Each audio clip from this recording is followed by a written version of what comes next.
Welcome to another edition of Math That Matters. Today we're looking at CT2, CT Critical Thinking 2. Today we're going to talk about cause and effect relationships.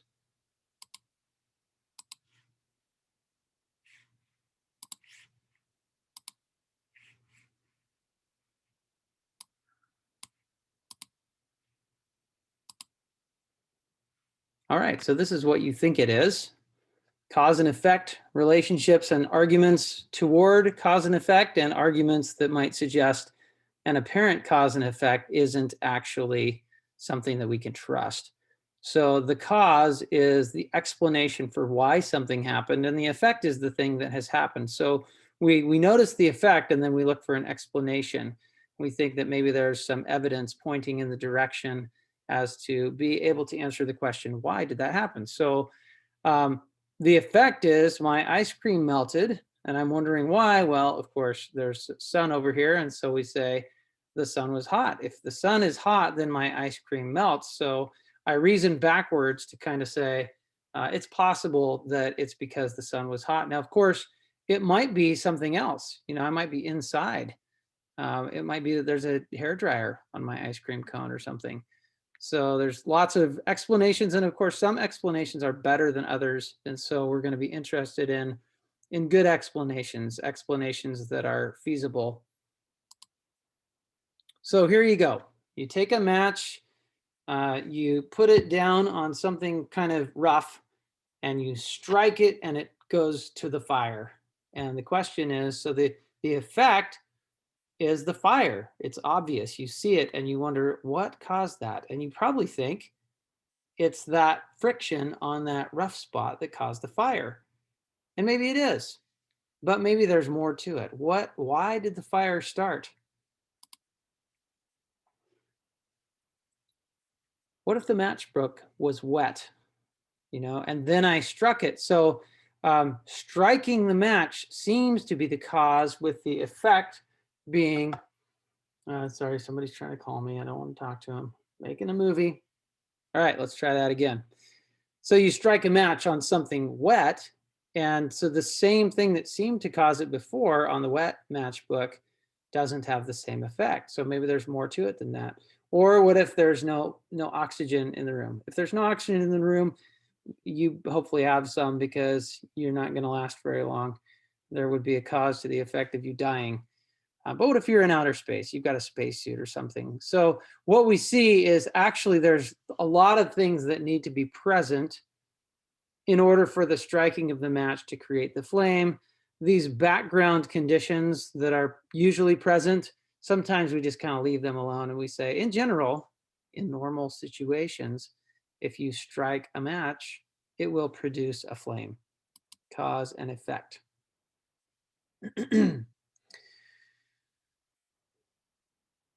I think that's good enough. All right, so let's talk about something that we looked at in the logic section in the last chapter, necessary and sufficient conditions. Because if we're talking about effects, we're wondering, what is it that you have to have an effect? And what is it that, if it is present, will always bring about the effect? So let's talk about sufficient conditions. And this is just really morbid. It's from our textbook, and it's actually from a movie, I think, called Fargo, but I've never seen the movie, and now I especially don't want to see the movie. But for any human, if that human has been fed through an operating wood chipper, then that human is dead. Bad idea. Like if that cause is present, then this effect, the dead human, is present. And there's just no question about it. There's no way that that one thing could happen and this second thing not follow it. Of course, that doesn't mean that that's the only way a human can die, but it's a sufficient way. It's completely in and of itself enough to create the effect. How about this one? For any engine, if that engine has no fuel, then that engine will not operate, right? So there is a particular cause, no fuel, and a guaranteed effect, a not operating engine.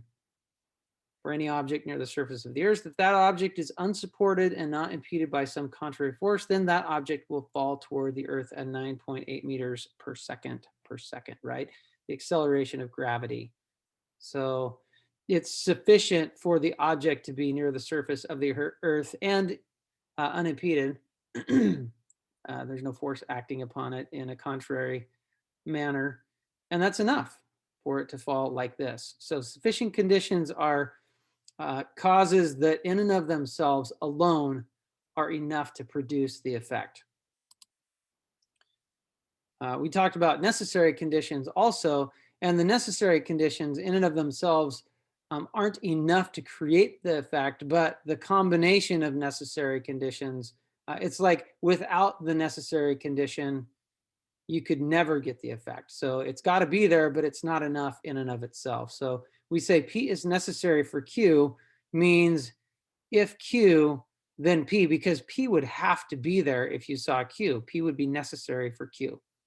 P is sufficient for Q means if P, then Q, like P is enough. If you have P, if there's a cause here, then the effect will happen.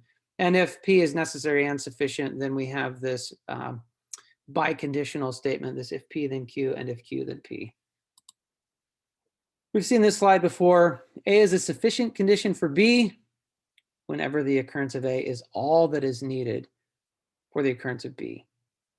And B is necessary for A when A cannot occur without the occurrence of B.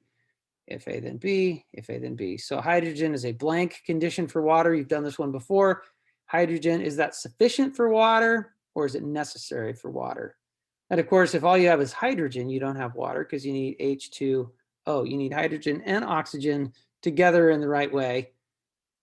And so hydrogen would be necessary for water because without it, you wouldn't have water.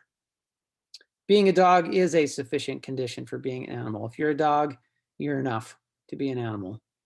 Awesome. Okay. By the way, my son's car won't start. This is a true thing. This is a picture of a much nicer version of my son's car. My son bought his car. It's a Subaru Outback, much older than this, but it looks like that, sort of. Not nearly as shiny. From his grandparents for $2. So what a deal. It was a dog car. And so we could talk about the effect smells like dog and will never, ever not smell like dog, which is kind of ridiculous. You'd think at some point you could vacuum it out or get the smell out somehow, but no, sorry. And if you're a dog person and you say dogs don't smell, sorry. You just have lost some of your sense of smell, but I love you anyway. All right, let's talk about the car not starting. What would keep the car from starting? We're trying to fix it. So what is necessary for starting? I would say it's necessary to have gas in the car, right? Like without gas in the car, it is not going to start. So not having gas would be sufficient for the car not starting because it has to have it to start. But just having gas, in fact, there is gas in the car right now and we still can't get it started. So we thought maybe it's the battery. So we bought a new battery, $168. It's still not starting. So I'm thinking maybe it's the starter, right? So there's all these necessary conditions for the effect of that car starting, and we haven't seemed to find the correct necessary condition to fix. Now, all of those necessary conditions might be sufficient conditions for not starting. And so you see this relationship here. The effect is the car won't start. The causes are many possible causes, maybe all necessary for starting. But notice, of course, if you flip it around and you look at not starting, then these things might be enough to cause the car not to start. I mean, certainly if you don't have fuel, that would be enough for the car to not start. What's a sufficient cause for starting? That would be kind of tricky because a lot of things have to be working, right? Maybe I could say a sufficient cause for starting is that the car is brand new, it's got fuel, and it's been tested by the company and deemed to be perfect.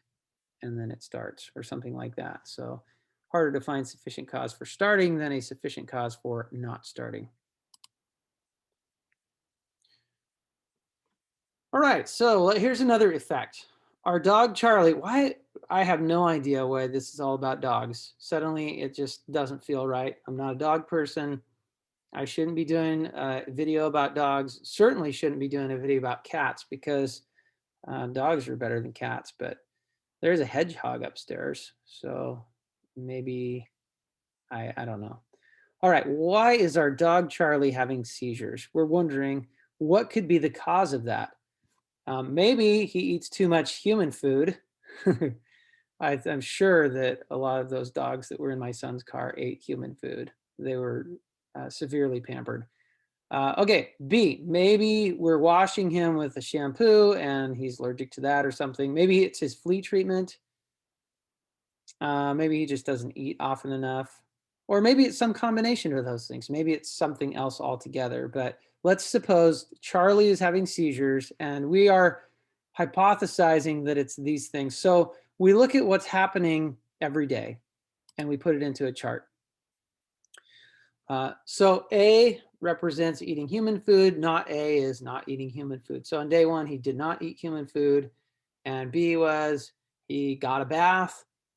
C is he's given flea treatment. Seems like that should be F, but I guess we're going in alphabetical order. D, what is D? A, B, C, D something.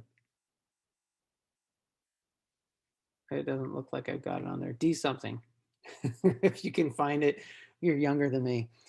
All right, so day one, we can see B, C, and D were all present. A was not present, but he had a seizure. So we're like, oh, what does that mean? What does that mean? Day two, we just recorded the stuff. A was present, so he's eating human food on day two. Nice job. Look at, he eats a lot of human food. Charlie is just not even treated like a dog. Charlie's treated like a human here. He's gonna not get a bath. Geez, Charlie's getting a bath on day one, day three, day four, day five. Charlie doesn't get a bath on days 2 and 6. Notice both those days he does not have seizures. So over here we've got the effect in the far right-hand column, and we see actually he only has seizure on day 4 and on day 1. And so we're wondering, I don't know, what might have caused it? Well, he had a seizure. What I usually look for is he had a seizure and there was not A, and then down here he had a seizure and there was A. So that really tells us that we don't know much about A's being a cause for S, the seizure, because we didn't have it and then we did have it, but we had a seizure both those times. So that's not that helpful. How about B? Well, maybe what we should look for is what's common both times he has seizures. So look, B and B and C and C. In fact, B and C show up both time he had seizures, but D right here showed up and he had a seizure. So D was true and he had a seizure, but D was not true here and he had a seizure. So we're thinking that maybe A and D don't have too much effect, but it does seem like B and C are leading to seizures. Now, in real life, there could be any number of other factors, but our author in this logic textbook, kind of when he gives you charts like this, he wants you to think that this is like all the factors in the universe and all the scenarios of interest. So in this case, he would look at this and he'd say B and C are both present when there are seizures. So the most likely cause, and notice the argument is most likely, or at least from the evidence we have, we would lend to think that B, having a bath, and C, given flea treatments, like those might be together a joint cause. So what else should we do with this? Yeah, now what we want to do is we want to figure out what the necessary and the sufficient conditions are for this. And this can be kind of tricky. So you might have to pause the video, go back. I think what's most important is what's in green right here.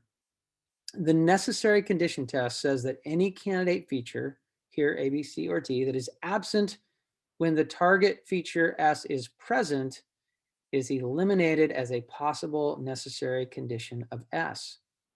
So if we look where S is present and we see the absence of A, for example, we would say, wait a second, S is happening, the seizure is happening, but he's not getting human food.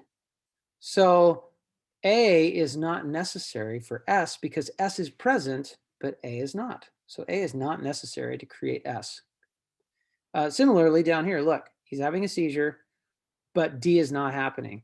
So wherever you have the positive effect and a negative on one of the other factors, that factor would not be necessary to create the effect because the effect is happening without it.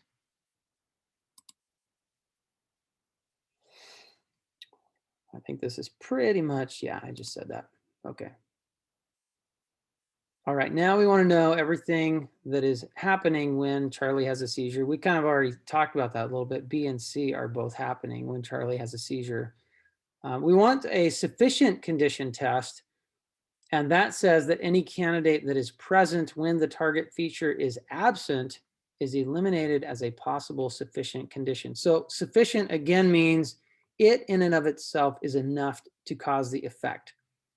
And so what we would probably do in this case, where it's talking about S being absent.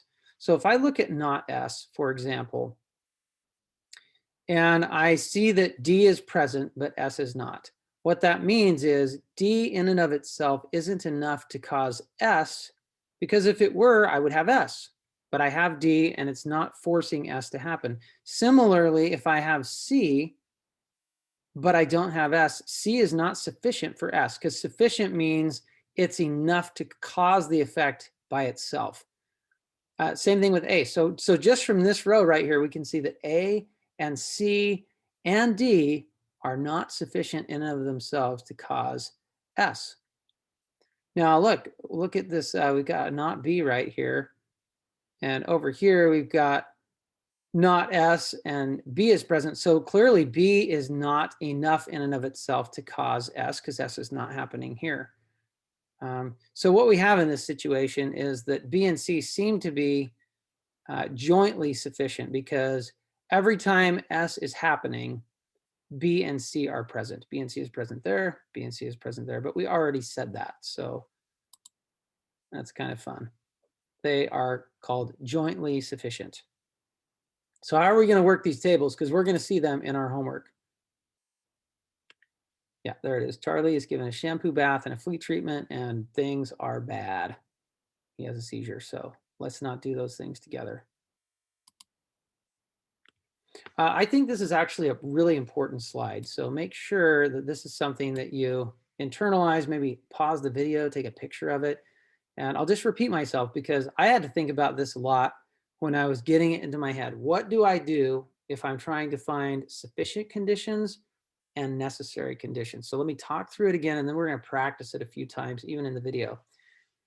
The sufficient condition test says that any candidate that is present when the effect, the target feature, is absent, is eliminated as a possible sufficient condition of S. So what I'm going to look for first is I'm going to look for where not S, so that effect, I'm going to look for where not S is present. And all the candidates that are present in that row are not sufficient for S. And I'm going to do that for every row where I do not have that effect, where not S is present. Everything that is present where not S is present, all those things that are present are not sufficient for S, because if they were sufficient, S would be happening, right? Now, what our author does is our author considers that everything in the table is all the information in the universe. So when you find all of the things that are not sufficient for S, if there's anything left, he's putting it in the category of sufficient for S, because those would be the things that are present when S is true. Necessary conditions say that any candidate feature that is absent when the target feature is present, that's the effect, the last column, is eliminated as a possible necessary condition of S. So what I look for is I look for where I have the effect being in the affirmative, the positive, and I say any other things in that row that are negative don't have to be present in order for S to be true, which means they're not necessary for S. So find the rows where S is present.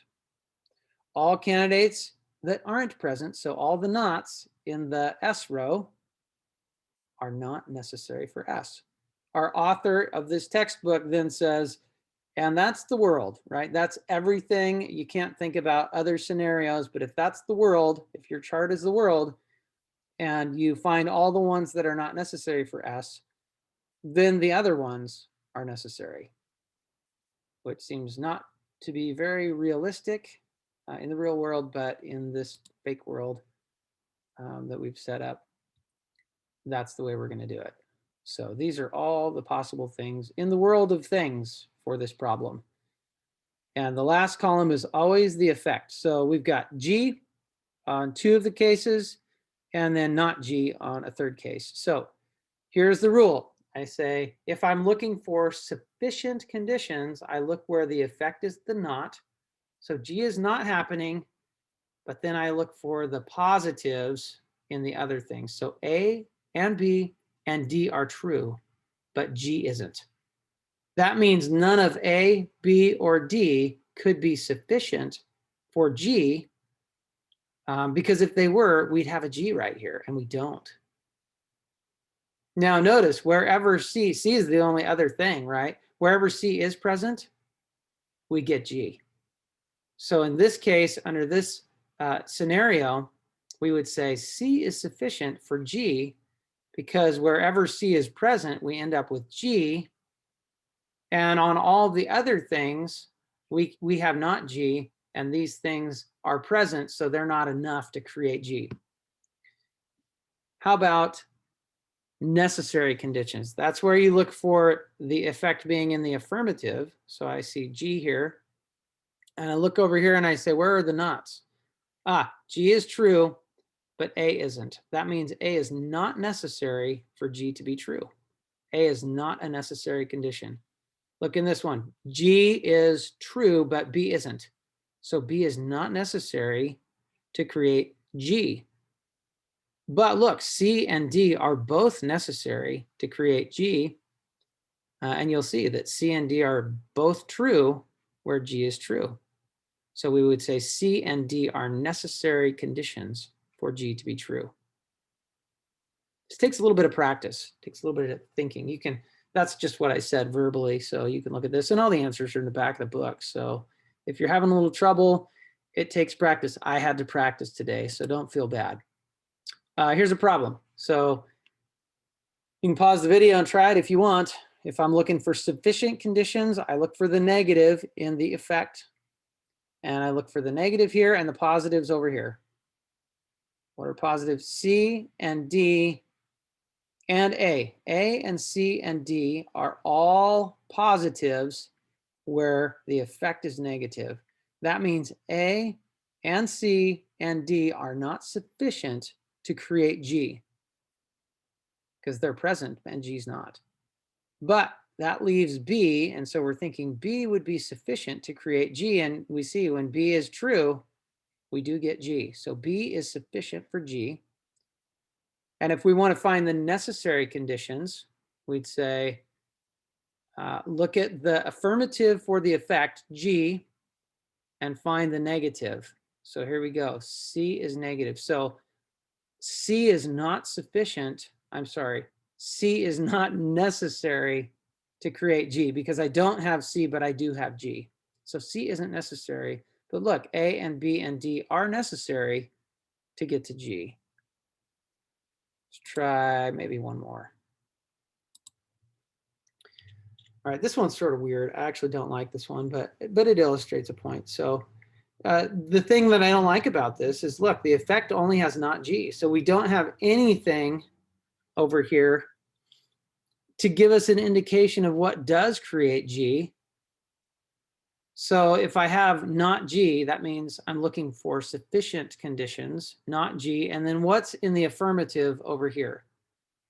A is present, but G isn't. That means A is not sufficient for G, nor is B, nor is D.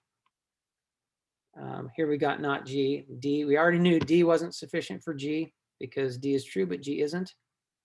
Down here, A is true, but G isn't. So A and B and D are not sufficient conditions, but we don't have an affirmative here, so we don't have a G to check against some other things over here for the nots. So that kind of leads us to a default conclusion that A, B, C, and D are all necessary for G, but that seems stupid because G is not even present. So it doesn't seem like it guarantees that if we had A and B and C and D that we would get G, but it's almost like a vacuous truth kind of thing. And this is what it says in the back of the book. It says, you know, they're all necessary, but kind of by default. And this is a bad test. It's not a rigorous test. It doesn't give us enough information. So it kind of felt that way anyway.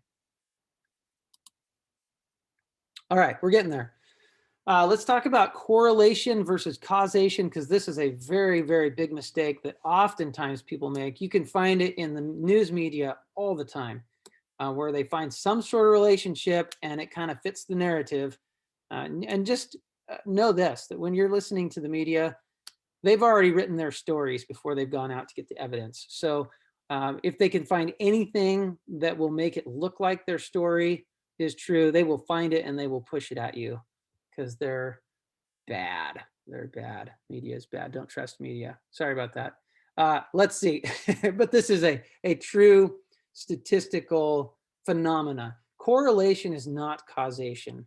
So just because two things have some sort of relationship where like they go up together or they go down together, or when one goes up, the other goes down, just because there's some sort of relationship between things that is even predictable, it doesn't mean that there's a cause and effect relationship. It doesn't mean that one is driving the other one. And I'll give you some examples. So if A and B are correlated, if they appear to be in relationship, then there are four possibilities regarding the cause. A could be causing B. B could be causing A.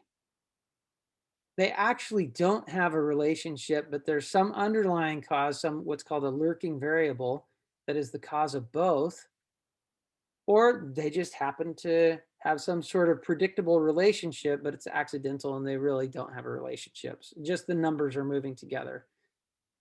And by the way, there's this false cause fallacy, sometimes called the post hoc, short for post hoc, ergo propter hoc, which is really fun to say. Before this, therefore, because of this. So just because something came before something else, it doesn't mean that it caused that effect. So you have to be careful. All right, so here's an example. As a police department increases the number of police officers on the street, the number of crimes reported decreases. Then the number of police on the street and the number of crimes reported would be negatively correlated. Like if there's one that's high, a high number of police, then the other would be low. They would move in that direction. So we sort of think about this and we're like, well, this kind of makes sense, right? If there are lots of police officers, maybe people don't want to commit crimes or something like that. So it seems like having more police has that effect of less crime. That seems like at least a feasible assumption. So and as this makes mention here, this is just from our textbook, there's no good explanation for why decreased crime would cause there to be more police on the street, right? In fact, it would be the opposite. If the crime rate is low, maybe we cut back or remain stable on the number of police officers, but certainly not the lack of crime that's causing more police to be out. So it's a one-directional cause and effect thing, at least as far as feasibility goes when you think through this particular relationship. How about this? So here's another example. So we're trying to decide, and this is the second part of the homework. Here's two things. They seem to be related. Bob is waking up with all his clothes on and with a headache. This is definitely PG-13. This is not George Fox. No one drinks at George Fox. So Bob goes to George Fox and he's like, you know what? I think if I'm sleeping with my clothes on, it's causing my headaches. I think that must be the effect is the headache. And if I just weren't sleeping with my clothes on, I'd probably be fine. And of course, if you look at this, there's likely a lurking variable. And of course, Bob was drinking too much the night before. But that means that Bob doesn't go to George Fox because no one at George Fox drinks, right? Everyone at George Fox follows the code of conduct. Good job, Bob. How about this? There's a very interesting correlation between drownings and ice cream sales. So like the more people that drown, the more people buy ice cream and eat ice cream. Less people eat ice cream, less people drown. So does it feel like The drownings cause the ice cream sales, like people are depressed, and so they're like, I just need some ice cream, then I'll forget about it. Or people are watching other people eat ice cream, and they're like, you know what, I'm so depressed because I wish I had that. I think I'm going to go jump in a lake.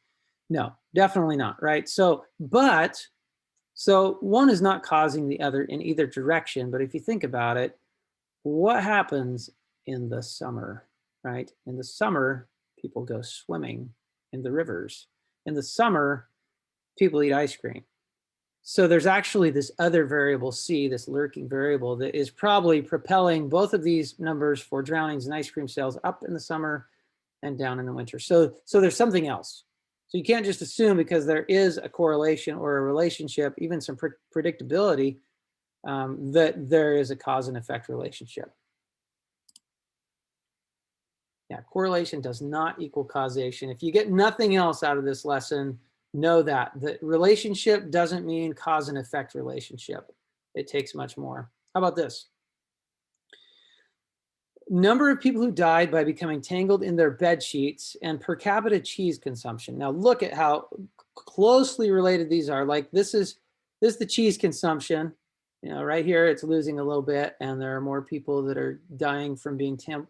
Can you imagine being tangled in your bed sheets and died? Sometimes I'm like under too many blankets or in a sleeping bag, and I get a little claustrophobic. It kind of freaks me out, and so of course that makes me want to go eat some cheese, right?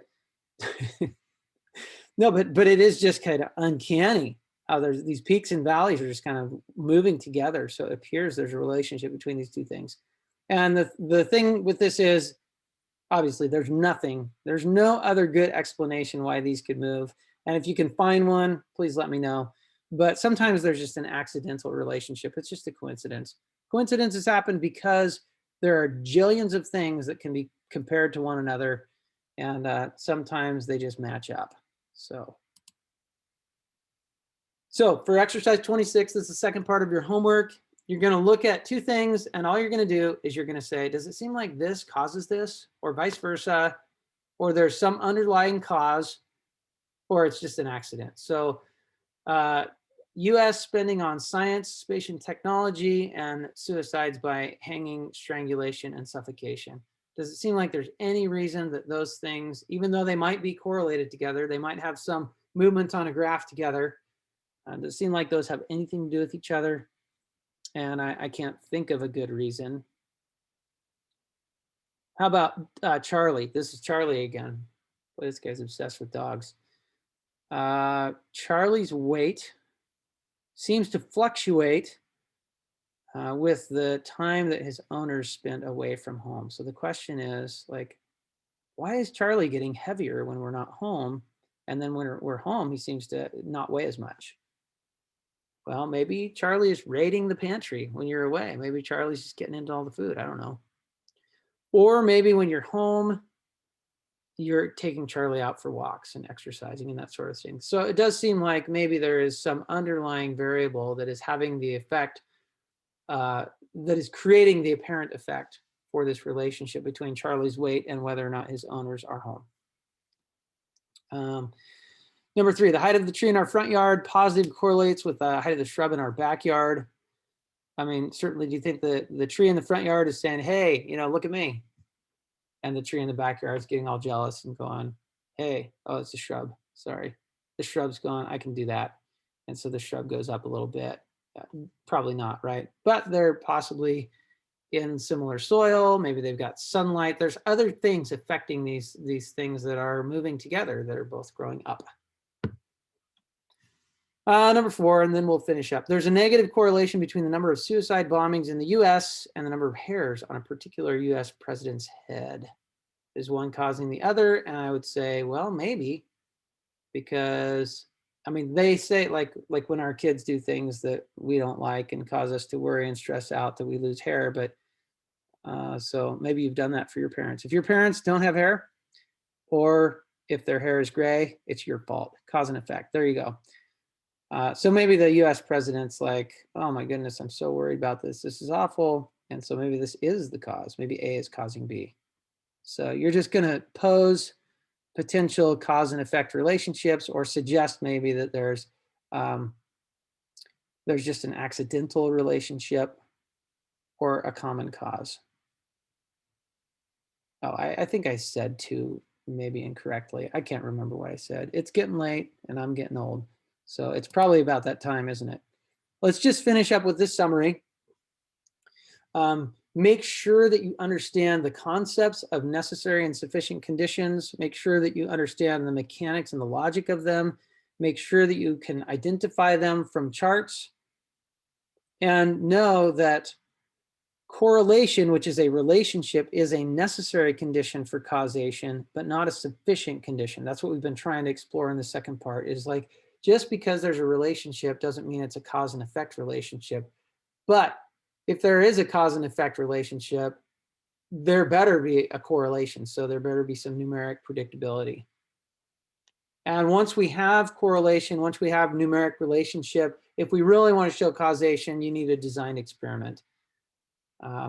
So we would say causal arguments start with correlations, but we look for explanations and we work toward the most likely explanations. We expect complexity. And then if we really want to show it, demonstrate it, or prove it, we actually need a design experiment, which is kind of beyond the scope of this course, at least at this point. All right, I hope you had as much fun as I did. This stuff is interesting, it's useful, it's cool. And I think what you'll find is, just like the wax on, wax off, Karate Kid, all of a sudden you thought you were just practicing a little bit, and all of a sudden you're just smarter. You're smarter. You can think better, you can talk better, you can communicate, you can write. And it's all because of this good news that we're doing logic. All right. Good to see you. I will catch you next time.